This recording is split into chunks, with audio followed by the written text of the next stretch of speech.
The mechanics of writing have become more sophisticated over the centuries, though I know some writers still prefer the pencil to the computer. The creative process, however, remains much the same as it's been since ancient times. It's a mysterious blend of inspiration, talent, discipline, and hard work. The result can be nothing short of miraculous. The poems, lyrics, plays, and stories that make up the very fabric of our culture. Here at the William Inge Center for the Arts, we celebrate the craft and the art of one kind of writing, playwriting. Over the past 25 years, we have honored and interviewed some of America's most successful and influential dramatists. They've shared with us their writing routines, their sources for their ideas, and their tricks of the trade, so to speak. Why would anyone choose to write for a living? As sports writer Red Smith said, writing is easy. You just sit down at a typewriter and open a vein. What is it that compels some people to pour their life's blood onto a blank sheet of paper? I write to find out what's going on in my head. I always have ideas for plays. They come into focus, and I write them down, then I know why I wrote them down. I usually have 3 or 4 plays swimming around in my head somewhere. I'm writing one right now. Not this instant we're talking, but these days. And I have 2 others that are lined up like aircraft waiting to get clearance to land, that are waiting to be written down. I don't examine the process terribly carefully. I think it's dangerous too. As James Thurber said, let your mind alone. It knows what it's doing. Because my father worked at Wall Street, hated it. He hated Wall Street. And he said, whatever you do, Johnny, don't get a job. Don't. He said, the only happy time I have in the morning, I wake up and I go back for that second sleep, and everything is possible. He said, and then I got to get up and my feet hit the floor, and it's downhill from then. And he hated his life, and he said, never get a job. And I took him at his word. And no, it was the best advice anybody could get. I wanted to write plays. I didn't want to write books. I didn't want to paint pictures. I wanted to write plays. I liked the idea of people talking on stage. And maybe even then I'd like the idea of dividing yourself up into a number of different positions and arguing it out in front of an audience. And I went to the Ruanji Stone Garden, which is a Zen garden outside of Kyoto. I'd never thought I could be a writer because my life was so ordinary in so many ways. And then I realized that no, if stones and sand can be as extraordinary as this, if a few simple basic elements can be so organized by an artist that it holds together, then by God I could do that out of what I know, which isn't much, but which is something. And I began to have respect for the very basic things that all human beings go through, which after all is what a work of art is made of. I mean, in fact, I did come from a very high-powered household, but I never was very successful. I was a bad student. I was dreamy. I did terribly on the college boards. I didn't do well in school. I was just sort of this lost soul wandering around, and I didn't achieve very much. So I think that the writing of the plays became a way for me to find a safe haven, to invent another world where I could exercise my fancy and be safe and not have people laugh at me or judge me, so that writing became a real refuge. And the whole know thyself, I think that's all what we're trying to do. We're trying to simply, as we live life, to enlarge our spirit. And I think if you do that, writing is a way of doing that. And if you do that, then, you're successful as a writer, whether you win awards or any of that thing. A play is a passion. You've got to want to grab somebody in the audience, everybody in the audience, by the shoulder and say, listen to me, here's something that I have in my heart and in my gut and my head that I want to get across to you.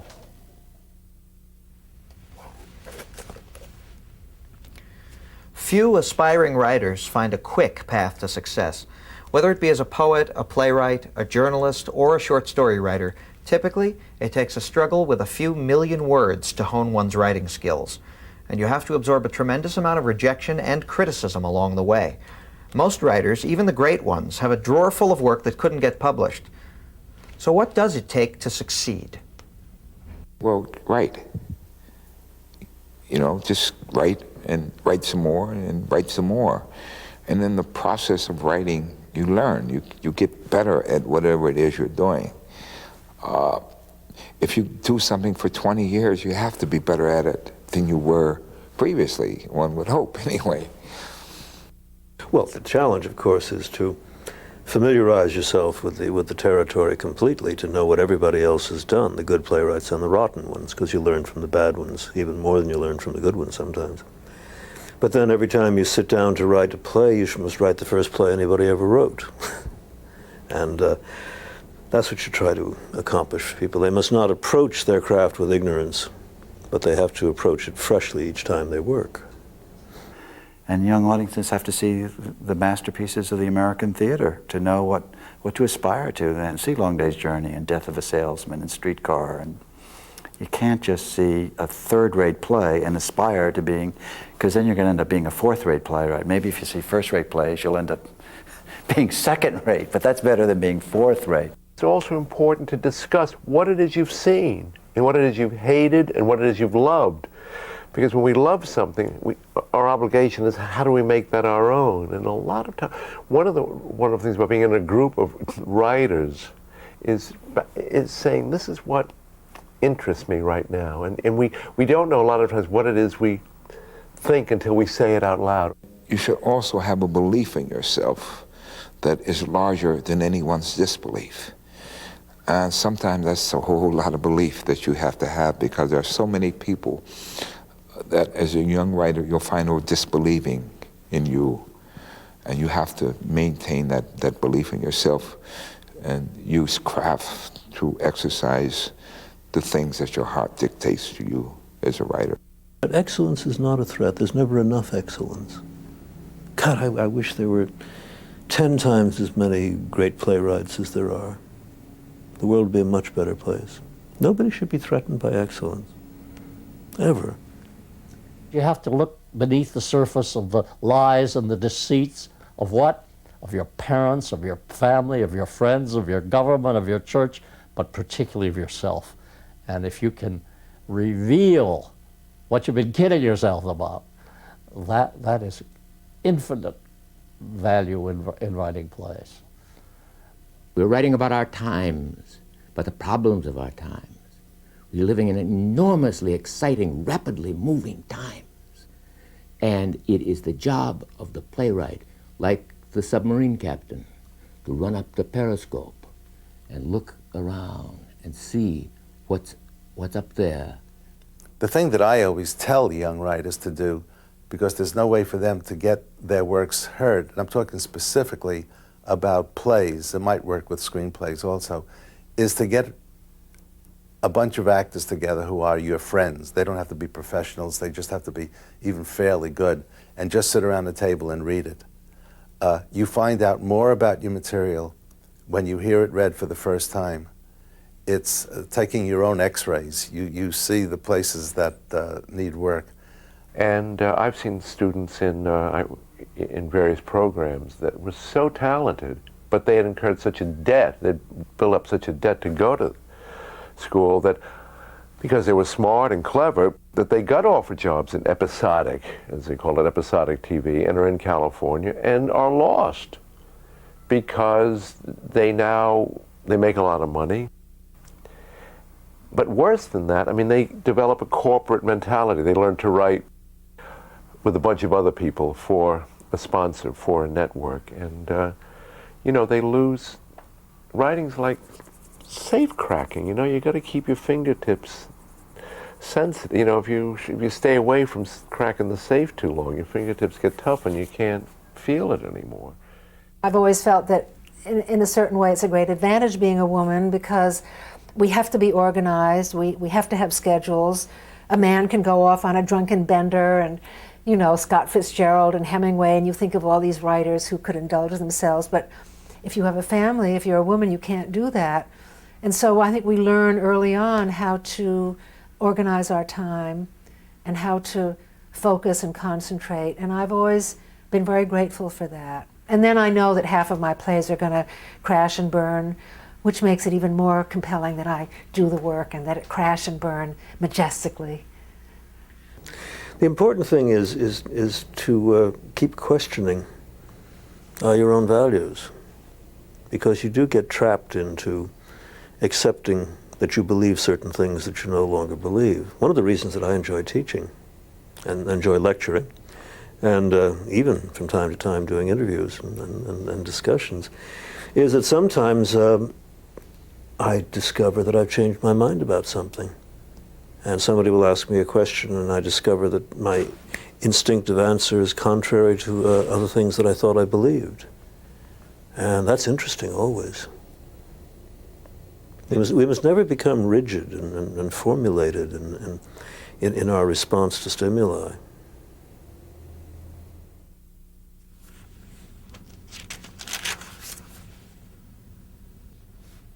Write. Just write, and write some more. There's no better advice to an aspiring writer. It's like any other craft. It requires patience, practice, dedication, and lots of rewriting. It requires volume. And for most good writers, it means establishing a routine. As for myself, I go to sleep unhappy if I haven't written 5 pages a day. And it's a happy habit. And it doesn't mean you write 5 pages of a play every day. You might just be 5 pages in a journal, or 5 pages of a new story idea, or a character sketch for a play you might not write for 10 years, but you get started. The thing that I like to do, which I've learned from other writers, I think, is don't try to finish a big scene and then go home. Because then when you come in the morning, you say, oh, now I've got to start something else. What do I do now? If you could just leave it a few lines from the end of that, or stay those extra few minutes and say, do you know what the next scene is going to be? If I don't, it's not a good night for me. If it is, I can't wait to get into the office the next morning and start to write again. I say to my wife, I really did some good work today, and I know exactly what tomorrow's scene is going to be like. That's wonderful, because then you're looking forward to an easy day. I'm very connected to my sleeping self. I don't know whether I will dream a scene or think it will come in that strange point where you're between dreaming and waking. But a lot happens there. And sometimes I'll even get right out of bed without brushing my teeth and go to the computer because I don't want to lose it. I was in 1990 in St. Paul, and I'm sitting there and I'm writing on a napkin, and there's some little coffee shop, and the waitress says to me, do you write on napkins because it doesn't count? And I thought, of course, it's exactly why I write on napkins, because it doesn't count, because I'm not really writing, I'm just scribbling on a napkin. You see, and it frees you up. If you open your tablet and you go, okay, now I'm writing, you're doing an official act of writing, and it's a whole nother situation than scribbling on a napkin, you see. So I've scribbled so many things on napkins. In fact, I think I've done some of my best writing on napkins. No, I write lying down, so it's easy to drift off. I think that's why I do it, and that's why I have a bad back. And I write on yellow legal pads. I write with a soft pencil, so it makes it easy to erase, or actually it's not even that as much as it is how swiftly it goes across the paper. I write with black wings. I'm habitual black wing user. I started writing right on the typewriter, and I did that for a number of years, and gradually I found out that it was killing my back, because you're sitting in one position the worst possible way, and it's only in the last 10, 15 years, maybe, that I've learned to write in notepads, spiral notepads. I like to write on narrow ruled paper. You cannot find them in hardly any university where I usually go to. If I'm staying in a big town, I'll go to a university hoping they have it, but it's all college ruled. The reason I like it thin ruled, narrow ruled, is because it's like writing sheet music. You get to see as much as you can in one glance of the eye, so you could see if there's too many long speeches. I mean, you'd see it if you turned the page, if it was on wider paper, but you don't get a sense of the rhythm of it, the music of it. I write to music that it does inform emotionally. It creates it does two things. CDs are 70 minutes long. Every time it snaps off, I know I've written for 70 minutes, 60 to 70 minutes. The second thing, I think it puts you in a certain kind of mood. And so Love, Valor, Compassion, I wrote almost entirely to Tchaikovsky's piano music. Sometimes when I play the piano, not obviously consciously thinking of what the problem is and actually thinking about the music, but it seems to untie knots in my brain or remove some blocks in the writing process. I feel eased by it, and I think afterwards, yes, I think I see a way now. I don't go to the theater when I'm writing. I don't do much of anything but write. I can go for days with that sort of, I don't even eat very well sometimes. I don't shave, and I'm not fun to be around when I'm writing. Death of a Salesman, I believe I wrote the first half in a day, a night, and a day. But the second half took about 5 or 6 weeks. But that was pretty fast for me. I'd been thinking about that play all my life without knowing about it. Actually, years later, I moved from the house in which I was living when that play was written. So I was collecting a lot of paper that was lying around to move it to a new house a few blocks away in Brooklyn. And I found this notebook that I'd kept in college. Good 12, 14 years earlier. And in that notebook the whole play was practically laid out. I'd totally forgotten about it. But I hadn't solved its stylistic question then, in the earlier version. I didn't know how to do it yet. But luckily, I didn't try to really commit myself to it. But most of what I've written comes out of really long incubation periods. An idea. If only I could think of an idea. How many of us have struggled late at night with a writing assignment trying to come up with an idea? And yet many of our favorite plays, movies, novels, poems have all come from very simple circumstances. The playwright William Inge grew up in this house and spent many nights with his sister on the landing above me, listening to the family dramas unfolding below. Many years later, he turned those recollections into the play, The Dark at the Top of the Stairs. So where does an idea come from? And how does it transform itself into a fully realized work of art?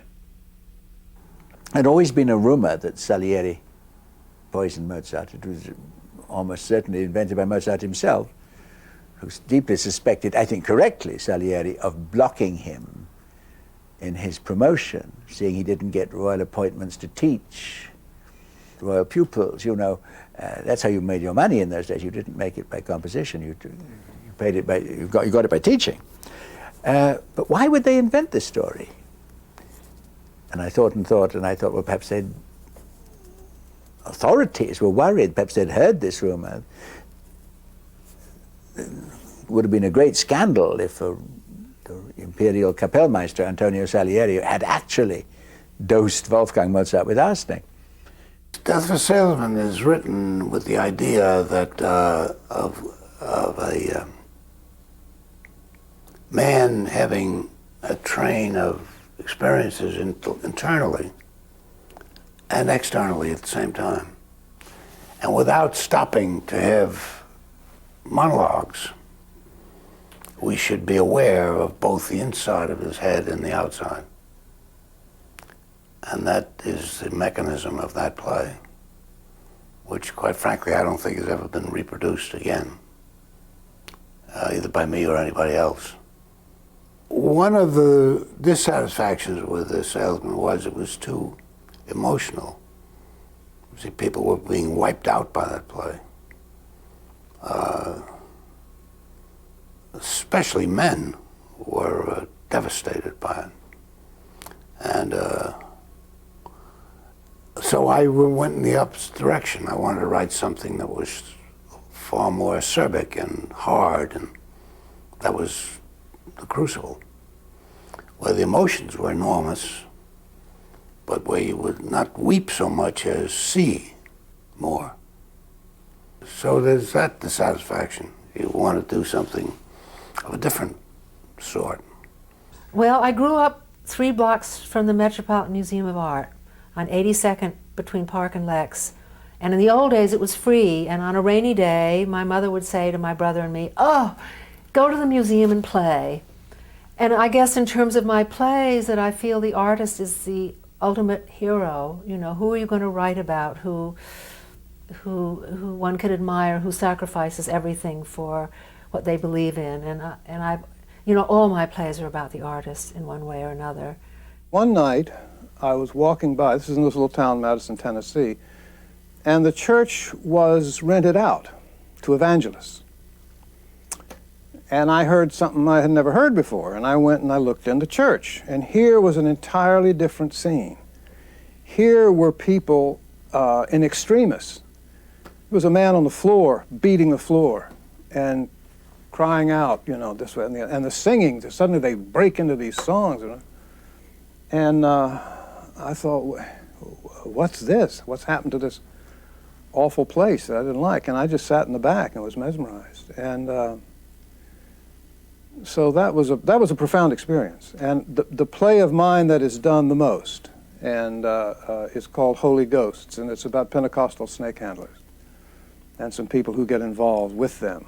And the play has in it my profound respect for those people. I do not respect all the values or all of that, but I do very much respect the emotionalism.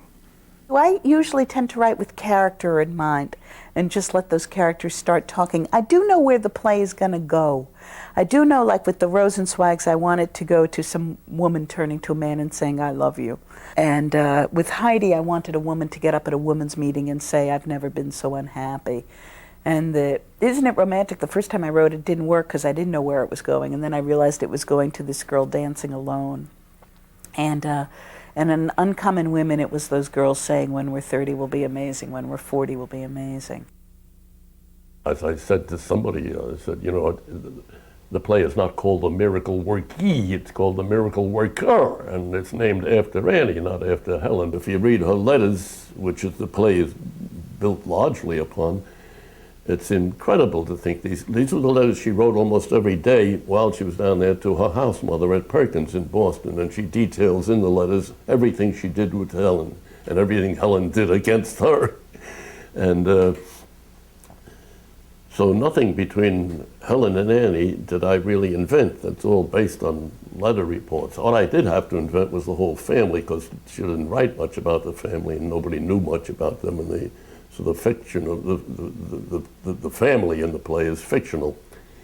The aftermath of the war is what inspired us to write many of our plays. The whole reason for our writing Inherit the Wind was that we were appalled at the blacklisting. We were appalled at thought control. We were appalled at people being labeled communists or pinkos just because they believed in food for the hungry. And so that was our motivation, to go back in history to find a parallel situation where there was thought control, and there had been terrible thought control in 1925 during the Scopes trial, which became just the genesis of Inherit the Wind. It has an exodus all its own. In Ancestral Voices, I create a relationship with my grandfather as an alternative to the relationship with the father. But I made that up to some degree with my grandfather. My grandfather was so wounded by life. That aspect of the story was absolutely true. And I don't think any of us understood when we were young how wounded he was, and I don't think we reached out to him the way we could have. So I'm trying to do that in the play, which I never did in life. The germ of Bountiful really came from that picture right there on that wall, which is the house that was in my mother's family. And I never saw the house, but I used to go back to this little town, which had disappeared. There was no town left. And where the house stood, the river had just eaten away the land. Yet the life in that house was so vividly carried orally down through the years. I often thought about these abandoned houses, you know, that people grow up in and leave and can't live there again. I was on the bus coming back, and I wrote Troy's description. I said he was a large man, and that his largeness had dictated, to some extent, the events of his life, or the way he approached life, or his events. And that became an important part of his characterization. And I saw him standing in the yard with the baby. He said, I'm standing out here with my daughter in my arms. She ain't nothing but the wee little bitty old thing. She don't know nothing about grown-up business, and she ain't got no mama. And at the time I wrote that, I had no idea who he was talking to. It was just some man standing in this vacant space in my mind with this baby saying this. And so, as I do, I said, okay, who's he talking to? And I said, well, he's talking to his wife, of course. He said, well, why is he talking to his wife, talking about his baby doesn't have any mama? And I said, I don't know, but I know he's talking to his wife. So what I have to do is construct a series of events that will allow him to stand here in the yard talking to his wife and say that this baby didn't have a mother. Because as I continued to write the speech, it became such an important speech. I mean, it was seminal too, because the work sprung from that idea, and I could see in my mind the moon, the quality of the night, the crystal clear. I mean, I could see that part, the man just standing there. The night Thoreau spent in jail is my own particular favorite. Bob and I wrote it sitting in yellow pads right on the shores of Walden Pond. And we wrote it again because we were reaching to the past for a parallel. Something from the past would help illuminate the present for us. And it was right at the height of the Vietnam War. And there was Thoreau protesting another illegal, immoral, undeclared war, the war against Mexico. You say something to me, I listen, ponder, and say something back to you. Dialogue. Sounds easy enough, right? Plays are almost all dialogue. Movies are filled with dialogue too. But if you think about it, nearly all novels and a surprising amount of poetry also rely on dialogue to move the story forward. Done right, dialogue flows naturally. It emanates from character and circumstances. It has a rhythm and orchestration that heightens the scene or adds to the meaning of the words. So how do writers compose dialogue that is both authentic and dramatic? First of all, I know I don't, and I don't imagine most writers do, know what the next line is going to be. I rarely write a line preparing for the next line that I want to say. I just write the line that this character has to say because that's what he or she has to say at that moment, which then has a reply or an answer from someone else. But then suddenly I find the scene starts to go off on a tangent that I had not thought of, and I just let it go because it leads to such an interesting thing. And it's a little bit the way people have conversations. You're talking about one thing, but if you have a problem on your mind, or the two of you do, and you get into a conversation, it's rare that you attack it right away. It's rare that someone says, okay, this is what I want to say about you. They lead up to it. They go through all sorts of different roads and narrow lanes to get to finally what they want to say, which opens up to something bigger, which opens up to something even bigger than that, and then they surprise themselves. and then they're looking at each other almost as strangers now. Some of the best advice a writer can get was when I was writing all these crappy half-hour shows, and the man who was the editor, his name was Dick Diggs, he was the editor for Robeson, who was the director. And he called me in one day and he said, you have talent, but you're too facile. I said, what do you mean? He said, you can use words too easily to make a transition. Transitions must always be emotional. Well, I hope everybody who wants to write knows that. It's not easy, but it's what makes it true. And the audience can tell when you trick around with false connections, with words or visuals. It's the emotional, which is all that counts in anything anyway. If you say, as one of the characters does in Piano Lesson, what time does Bernice what time Bernice get home? We leave out the does. You know, what time Bernice get home? It communicates without the does. What time does Bernice get home? The answer is not Bernice get home at 5 o'clock. That's not the answer. That's the way it would be in white America. They would respond directly to the question, what time does Bernice get home? Bernice get home at 5 o'clock. In black language and black life, it becomes, what time Bernice get home? You say, you up there asleep. Bernice leave out of here early in the morning. She's working out in Squirrel Hill cleaning the house for one of them big shots down at the steel mill. They don't like you come late. You come late, they won't give you a car fare. What kind of business you got with Bernice? He said, my business. I ain't asked you what kind of business you got. He said, Bernice ain't got no money, if that's why you're trying to catch up with her.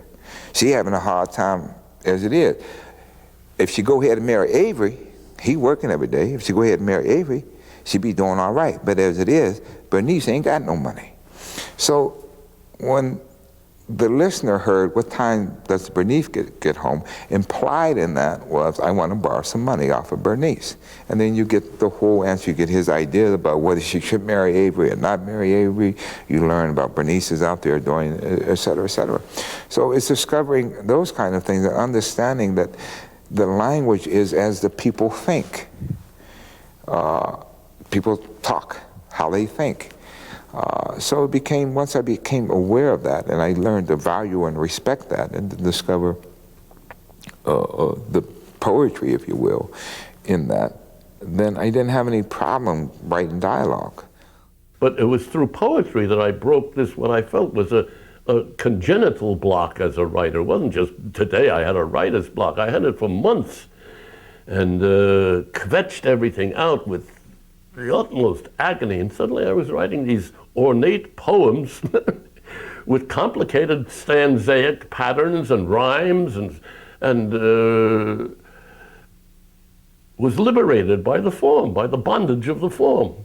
And then after that I had bad times, but they were occasional. They weren't professionally permanent. And sometimes you feel you're eavesdropping. Sometimes I feel like I'm channeling. You know, see what Elaine May taught me, and I try to keep remembering, is if a playwright's job is to know what people are doing, then you don't worry about writing the dialogue because you're worrying about what they're doing. And as we all do things, we tend to use words, but so I'm not saying, what is he going to say next? What does she say next? Sometimes you write a sentence and you say, I've said everything I want in this sentence, but it needs another word. And it has to do with the music of it. It has to do with the beats in it. It's not a conscious thought, but I read it and I say something is wrong here. Sometimes it has an extra word in it that I don't need. And I discovered somewhere along the line that there is a profound relationship between drama and classical music. After all, the play is made up of sound and silence. Music is made up of sound and silence. Duration is enormously important. Duration of sound, duration of silence, both in music and in drama. I also realized that a playwright uses notation very much the way a composer does. That the difference in duration of pause between a semicolon and a period is the same as indicated by a composer in rests between notes. Then I started analyzing what Chekhov was doing and what Beckett was doing, the two great teachers of the music of theater in the 20th century, and began to realize that they instinctively understood the relationship between music and drama. And, you know, there are those who are sensitive to my work who realize that there is hopefully a musicality about it in terms of the language and the rhythm. And it all comes from, you know, Baroque music. I'm just gone. The musical form is always someplace in my head, in the structure of the whole piece, and in a scene, and within the scene, within sentences. They're written in a rhythm, and when the actor tries to fight them, it's a disaster.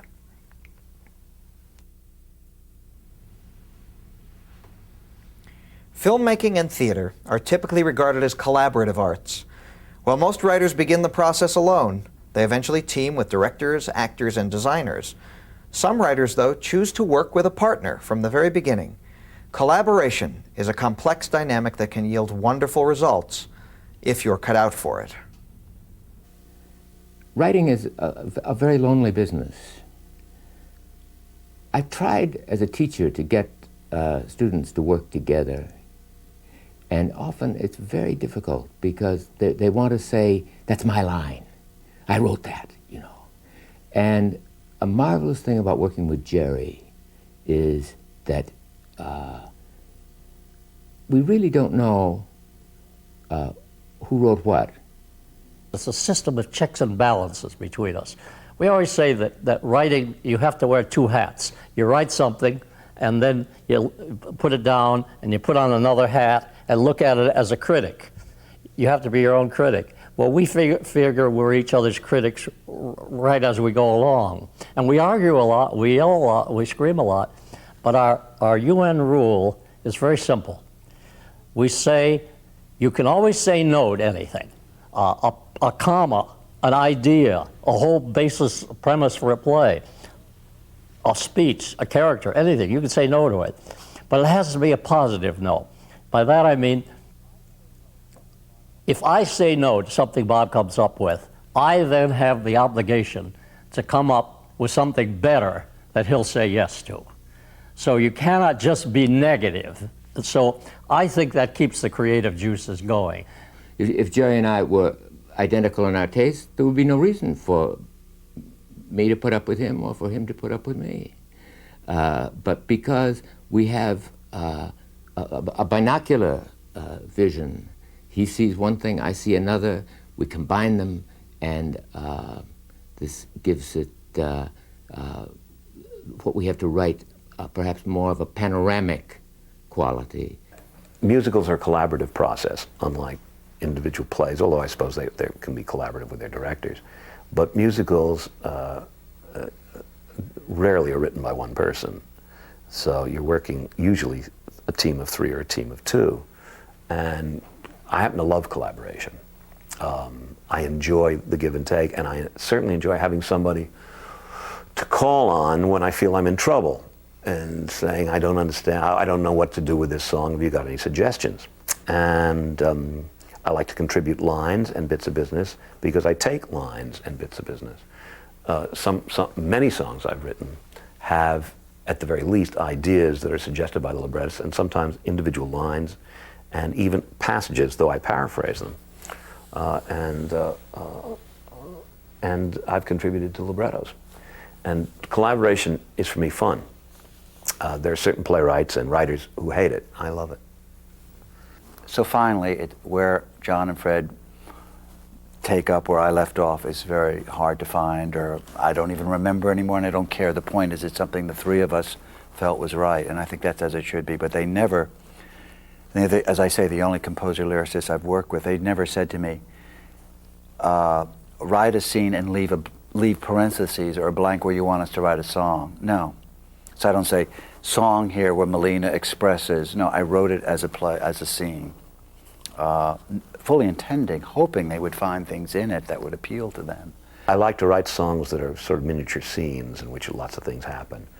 I remember working out the opening of the second act of Sweeney Todd, in which everybody is eating pies at Mrs. Lovett's pie shop, and Garden restaurant, working out which character was drunk, which character wouldn't pay the bill, which character wanted to eat more, which character, etc.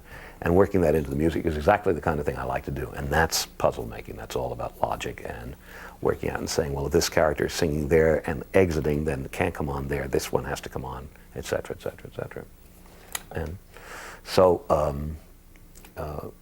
it's one of the things that actually that makes me a good collaborator for directors, because they have something to draw on or to ignore, as opposed to having to think it up. It's a lesson I learned from Jerome Robbins, who directed West Side Story. What I remember most is that for months, Hal and Joe and Fred and I would sit in a room and play what if. What if such and such happens? What if somebody throws a brick through the window? What if Sally has an abortion? That's in many ways still the most fun in the creation of any piece of theater. When the sky's the limit, you can say the dumbest things in the world. It's a basic fact of human nature that we're all storytellers of one kind or another. Some of us choose to commit those stories to paper, to wrestle with the words until they seem to leap off the page or flow naturally from the mouths of actors. Every story has a structure, an order in which the reader or the audience gets the information. How does a writer decide that order? Is structure something the writer imposes on the work, or does it have some other source? I don't plan any of the play. I never know what the ending is going to be. Only in the very beginning did I write an outline of a play, which was Come Blow Your Horn, and found out after I got through the first act that the characters didn't want to stick to that outline at all. They wanted to go their own way, and I just followed them. So by trying to put it, and this is what movies do, you have to give in what they call a treatment. I said, how could I possibly write a treatment and say, and in the third act, they do this and this and this? I never know when the play is going to end. I always think it's going to end at a certain point, and suddenly I say, wait a minute, I just finished the play. I don't have to go on further. And other times I have to wrap it up in a different way and go in another direction. All those books about rise and fall of action and denouement, obligatory scene, if I had those all on my bulletin board over my desk, I'd get such writer's block. I couldn't write a word. I think you know those rules of playwriting intuitively. It was very interesting with the students. Just a couple of weeks ago, we read Aristotle's Poetics, which I had not looked at since freshman year at Columbia. And number one, they're the best rules for playwriting ever conceived of, and they're done, they're over 2,000 years old. But more importantly, a good playwright knows them. You can't apply them to make your writing fit that. And a born playwright knows those rules, and they just happen when he writes. I don't know that you can write today with the horrors of the 20th century behind us without having some form of humor in it. I mean, there's lots of humor in Samuel Beckett. There's lots of humor in Edward Albee. It's the healthiest response you can have to life, for me anyway. So a work of art without humor in it, I don't quite get it, you know. I mean, if there's ever a criticism in of my work that's consistent, it's that my plays are comic and then turn to darker. And I mean, I got so tired of reading that the first act of Lisbon Traviata was funny and the second act was very stark and tragic. I knew that. I don't accept that as a criticism. I think life is that way. I think you're laughing one minute and in a second you step off the curb, you're hit by a bus. So it's trying to blend the two in a way that is satisfying for an audience. When you do it based on character, you're much safer than any kind of contrivance. And people talk about writer's block, or they say how lonely it is. I don't think it's lonely. The people I am working with, I'll put it that way, much more interesting than most people I know. And I'm dying to see what they're going to do next. So it's always exciting. I'm never really happy if I'm not writing. So let's get this over with.